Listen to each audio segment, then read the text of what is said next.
Hallo zur neuen Folge von Gerrits Tagebuch. Es wird eine ruhigere Folge, nenne ich es mal so, weil klar, Corona ist gerade in der heißen Phase. Auch wir haben gesagt, wir machen jetzt Homeoffice, wo es geht, und wir haben keine Besucher.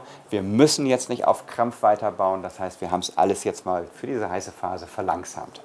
Eine Sache machen wir aber trotzdem weiter, das ist hier die Formel 1. Bei der Formel 1 warten wir auf die Platinen aus China, die müssten nächste oder übernächste Woche kommen, und es ist uns signalisiert worden, dass es wohl gut aussieht. Da sind wir ganz heiß drauf, aber das heißt ja nicht, dass das Einzige ist, was wir gerade machen. Wir haben ja noch so diese Idee neu geboren mit der Kamera-Live-Übertragung. Das kennt ihr jeder aus dem Fernsehen, klar, da kriegt ihr die Fernsehbilder, die sind geschnitten von vielen, vielen Kameras, aber auch die Zuschauer an der Strecke haben überall große Video-Walls. Weil ein Formel-1-Rennen als Zuschauer sieht so aus: 1,5 Minuten warten und dann ist es vorbei. Das heißt, um den Rest des Rennens genießen zu können, haben die Zuschauer alle große Video-Walls und haben auch diese Live-Bilder. Wer aber mal so sich hinter den Kulissen so einer Live-Übertragung damit beschäftigt hat, der weiß, dass da mehrere Ü-Wagen und Schnitträume und was weiß ich nicht sind, mit Tonnen von Equipment, um diese Live-Übertragung überhaupt in dieser Qualität ausliefern zu können, wie wir es kennen. Das wollen wir jetzt hier nicht, weil das würde einen ganzen Raum füllen oder mehr. Aber eigentlich müssten wir es. Denn wir haben hier 16 Kameras oder mehr. Und die müssen geschnitten werden, je nachdem, was das Rennen gerade so für Perspektiven bietet. Das machen in der Regel Menschen, und zwar mehrere, die dann sich absprechen oder wie auch immer. Würden wir gerne, weil wir dann das wahrscheinlich fantastischste Ergebnis hätten. Aber wir streifen zu den Sternen und sagen, das kriegen wir vollautomatisch hin. Denn meine Steuerungssoftware, die kennt ja den Ablauf. Die weiß auch, wer jetzt gerade überholt oder wie auch immer. Die müsste eigentlich genau diese Regieanweisungen geben können. Da programmiere ich gerade dran. An ein Programm, was wiederum das umsetzt. Dieses Programm, das programmiert Daniel, da gehen wir auch gleich hin. Aber wegen Maske, weil ich die hier kurz abnehmen kann, habe ich den Anfang mal hier gewählt und wir gehen gleich zu ihm. Daniel hat jetzt die Aufgabe, diese hochauflösenden Kameras, das sind viele Streams, die da ankommen, das erstmal datenmengenmäßig zu verwalten, auch das Netzwerk dafür zu planen, dass das geht, und dann diese Regieanwendungen umzuwandeln. Denn wir haben ja Kameras, und jeder kennt das, ein Formel-1-Auto ist ja nicht ein Vogel, der auf einer Stelle sitzt und witzige Pickbewegungen macht, und da hält man einfach mal eine Viertelstunde auf dem gleichen Winkel drauf, sondern die bewegen sich. Das heißt, ein Kameraschwenk kriegen wir mechanisch nicht hin. Das würden wir technisch zwar hinbekommen, aber nicht im Dauerbetrieb. Und dass das einwandfrei funktioniert und nicht ruckelt oder wie auch immer. Also haben wir uns gesagt, sehr hochauflösende Kameras, sodass wir in den Kameras Ausschnitte wählen können. Und diesen Ausschnitt kann ich verschieben. Die Vision ist also, mit festen Kameras, aber einer genialen Softwarelösung, Schwenks zu realisieren. Dazu muss diese Software natürlich genau wissen, wie das Fahrzeug fährt, wo es bremst und beschleunigt. Und diese Kennlinien, die müssen wiederum in Kooperation, also ich muss die ermitteln in meiner Steuerungssoftware, weil ich weiß ja, was passiert, und Daniel muss das umsetzen. Da sind wir gerade voll dran. Aber erste Ergebnisse kann ich euch gleich mal zeigen. Wir gehen jetzt mal zu Daniel. Dazu muss ich aber natürlich die Maske aufsetzen. Bis gleich.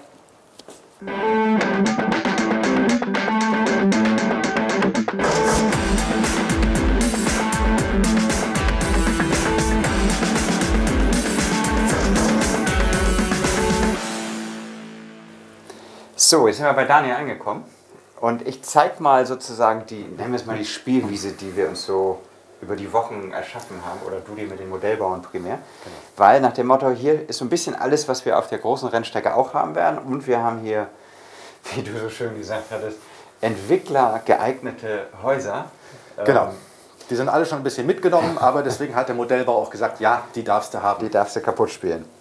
Und zum Testen nämlich die Häuser, und also erstmal um Motive zu haben und auch zu testen, wo können wir Kameras verstecken. Wir würden nämlich eigentlich am liebsten diese großen nehmen, die wir vielleicht sogar auch gut versteckt kriegen, so hinter Häuserbuchten oder wie immer, weil die einfach besseres Bild machen. Absolut, das ist ein echtes Objektiv, klar. Dann haben wir nämlich auch kleine Alternativen, also bis hin zu wirklich so ganz kleinen Kameras, die könnte man sogar mit etwas, also die kriegt man hier in den wirklichen die Hebelbühne rein, wo in echt halt auch Kameras sitzen. Nicht nur, aber auch teilweise. Das heißt, wir haben alles zur Verfügung und können dann mit uns rantesten und am Ende mit den Modellbauern zusammen erörtern, da können wir die einsetzen, da können wir die. Aber wir müssen ja erstmal wissen, was geht. Und ich würde einfach mal sagen, ich habe jetzt genug geredet. Jetzt bist du mal dran. Ja. Wie weit bist du denn? Ich bin relativ weit. Unser erster Schritt bestand darin, meinen Lasttest zu fahren. Sprich, wie viele Kamerastreams, Livestreams kann man eigentlich in so einen Rechner reinpumpen, ohne dass der zusammenbricht. Da sind wir bei 22 angekommen, HD-Streams, die so ein Rechner verkraftet. und konnten damit dem Wunsch von Gerrit durchaus gerecht werden. Ja, muss ich sofort zu sagen, mein Wunsch war nämlich 16. Das heißt, du hast die 22 höre ich jetzt zum ersten Mal, weil du hast gesagt, 16 klappt. Ja. Wohl. Da habe ich mich schon tierisch gefreut, weil bei 22, das wäre super. Weil ich merke jetzt auch gerade so, wenn ich so an der Steuerungssoftware arbeite, dass so nochmal so 2, 3 mehr, so für die Boxengasse, um jeden Boxenstopp zu zeigen. Super, aber ich habe dich unterbrochen. Alles gut. 5 von diesen Streams haben wir hier aufgebaut und die laufen jetzt gerade live in diesen Rechner rein. Wenn Gerrit mal kurz seine Rennhandschuhe anzieht und das Auto mal ein bisschen nach hinten fährt, dann sehen wir, dass ich gehe hier unter die Anlage. genau. So. Dann sehen wir, dass es hier jetzt auch in das Bild reinfährt. Gerrit dreht auf der Strecke und rast wieder hinweg. Gerrit sprach ja schon von unserer Herausforderung, in die Bilder reinzoomen zu wollen. Und das können wir tatsächlich hier tun. Ich kann mal noch aus dem Bild ein bisschen rauszoomen, dann wird der Ausschnitt größer. Oder aber, wenn ich Gerrit folgen möchte, kann ich dann jetzt hier tatsächlich auch ihm ein Stück weit mit der Kamera folgen. Wie können wir das tun? Die Kameras liefern einen Full-HD-Stream. Die Displays, die wir einsetzen werden, haben etwa diese Größe, etwa ein Achtel eines Full-HD-Streams von der Auflösung. Und das erlaubt es uns eben, den sichtbaren Bereich des Gesamtbildes zu verschieben. Dadurch können wir einen Kameraschwenk simulieren, ohne die kleinen Kameras mechanisch drehen und wenden zu müssen. Hast du schon einen Schwenk? Ja, ich habe schon einen Schwenk und zwar in unserer Südkurve. Ich öffne hier mal den Schwenk-Editor. Das ist schematisch das Bild, das die Kamera liefert. Und wir sehen hier die Wegpunkte des Kameraschwenks, den ich schon eingezeichnet habe. Haben hier die Dauer definiert, über 8 Sekunden und über 110 interne Schritte. Und dann lassen wir den mal laufen und dann seht ihr, dass auch hier sich das Kamerabild letztlich verändert. Im Live-Betrieb wird das dann einem echten Kameraschwenk nahe genug kommen. Ja. Mega. Die Herausforderung wird darin bestehen, den Kameraschwenk mit Geschwindigkeit und Richtung mit den Fahrzeugen zu synchronisieren. Aber durch die Schwenkpunkte, die hast du zwischen jedem Schwenkpunkt eine Zeit oder teilt sich die Zeit, die Gesamtzeit auf die Abstände der Schwenkpunkte auf? Es gibt 2 Betriebsmodi, der eine so, der andere so. Perfekt, weil zur Not diese Schwenklinie, nenne ich es mal so, das ist ja der übliche Ideallinieverlauf eines Autos. Der reicht wahrscheinlich bei fast allen Fahrmanövern aus. Man muss nur die Geschwindigkeit sozusagen anpassen, das eine Auto schneller, langsamer, Einführungsrunde oder wie auch immer. Weil selbst wenn es nicht reicht, kann ich dir ja sonst von der Steuerungssoftware einen neuen Pfad sozusagen auch einfach schicken. Selbstverständlich. Wenn mal was Besonderes passiert. Selbstverständlich. Ja, super, weil ich sehe es halt tatsächlich durch diese Lockdown und Homeoffice und so weiter Situation sehen wir uns auch nicht täglich. Und das ist für mich sozusagen mal so gerade, ich sehe gerade mal die Fortschritte, die ich noch nicht kannte. Es ist super. Ich würde so gerne mal versuchen, ich bewege das Auto und du machst den Schwenk. Geht das? Ja, ich versuche mal dir zu folgen. Dass ich das mal sehe. So, warte. Startaufstellung. Ja, und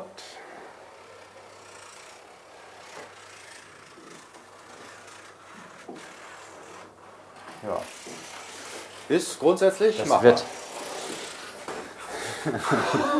Also, ich habe ein gutes Gefühl, dass wir diese Baustelle, hier sehe ich auch endlich was. Es ist nicht so wie bei der anderen Geschichte, wo wir immer eigentlich uns von Hiobsbotschaft und von Desaster zum nächsten hangeln. Ich bin super gespannt. Und Einblendungen? Ja. Da schicke ich dir in der neuesten Version übrigens auch schon Fahrernamen und so weiter. Da musst du nicht selbst dir was ausdenken. Das ist sehr, sehr schön. Wir haben hier die Formel 1 typischen Einblendungen. Gelbe Flagge, Gerrit Braun hat sie offenbar gerade verursacht. Das zeigen wir auch gerne in einer Wiederholung. Das ist so dieses Formel 1 typische Layout. Ja, super. Hast du die Version schon mal getestet, wo ich dir die ersten Informationen schicke? Ja, unsere Softwareprogramme sind sich noch nicht ganz einig, was du da schicken willst. Alles klar, okay. Da gehen wir nochmal bei. Weil in einer Live-Übertragung von so einem Rennen, kennt man ja auch, wer Formel 1 schon mal geguckt hat, gibt es Einblendungen. Und selbstverständlich wollen wir diese Einblendungen auch machen. Aber was ich gerade gesehen habe, ist, ich werde jetzt Daniel ein bisschen ärgern, glaube ich, das flackert noch ein bisschen, ne? Ja, gut, das Bild wabbelt noch so ein bisschen. Das ist ein erster Anfang, den wir hier haben. Das wird aber deutlich besser, wenn das auch ein bewegteres und belebteres Bild ist. Das kann ich mal direkt zeigen. Ich mache meinen Editor mal zu, switche um auf einen anderen Videostream. Das ist ja ein Live-Bild. Jetzt muss er gerade mal aus dem Tunnel rausfahren. Das ist ein Ferrari, das dauert einen Moment. So, das Bild zoomen wir jetzt mal auf und können jetzt hier tatsächlich innerhalb dieses sichtbaren Bereiches relativ gut mit um die Kurven fahren. Schauen wir kurz unten aufs Lenkrad, das geht. Vielleicht mal kurz auf die Straße wieder gucken. So, das denke ich wird etwa die Qualität sein, die wir später auch erzielen werden. Ja, super. Ich träume gerade von einer Onboard-Kamera bei uns, aber das ist utopisch. Aber beim Thema Träumen, ich habe eben gerade euch noch, als ich in Monaco stand, erzählt, dass wir Tag-Nacht nicht so wahrscheinlich nicht hinbekommen werden. Aber jetzt hast du mir eben gerade beim Vorgespräch, als wir uns hier kurz beim Aufbauen unterhalten haben, du hast die Parameter doch, kriegst die doch erreicht? Völlig richtig. Wir haben Zugriff auf die Hardware-Parameter der Kamera. Wenn ich jetzt hier mal dieses Bild nehme, können wir die Helligkeit hochziehen. Und damit zum Beispiel eine Nachtsituation ausgleichen. Aber dass wir die Parameter der Kamera einstellen können, ist ja das eine. Das kannte ich. Aber dass wir die aus der Software heraus manipulieren können, das geht. Live, jederzeit. Perfekt. Weil ich kenne die Anlagenzeit, also da die ganze Software da ein Konstrukt ist, die weiß, wie spät es ist, die weiß, wann es wie dunkel sein wird und dann kann ich dir auch im Off schon eine Kamera auf die Helligkeitsstufe setzen, wie sie gleich sein wird und dann gibt es nicht mal irgendwelche Blendenanpassungen. Perfekt. Ich hoffe, das Thema klappt. Super. Und wir hatten zur Not gesagt, vielleicht fahren wir sogar gar keine Rennen nachts. Das war mal so eine kurze Überlegung, weil viele aus dem Modellbau gesagt haben, hey, der Provence-Abschnitt und auch Italien daneben an insgesamt sind sehr romantische und sehr entspannende Abschnitte, wo man mal zur Ruhe kommt und so ein bisschen und so fort. Und ob ich da mit meinem Motorengejaul nicht alle nerven würde und bitte nachts doch zumindest Ruhe geben könnte. Und da haben wir jetzt gesagt, es gibt in Monaco kein Nachtrennen offiziell. Wir sind das Wunderland, wir haben Freiheitsgeräte, gerade einiges denken wir uns halt dazu aus.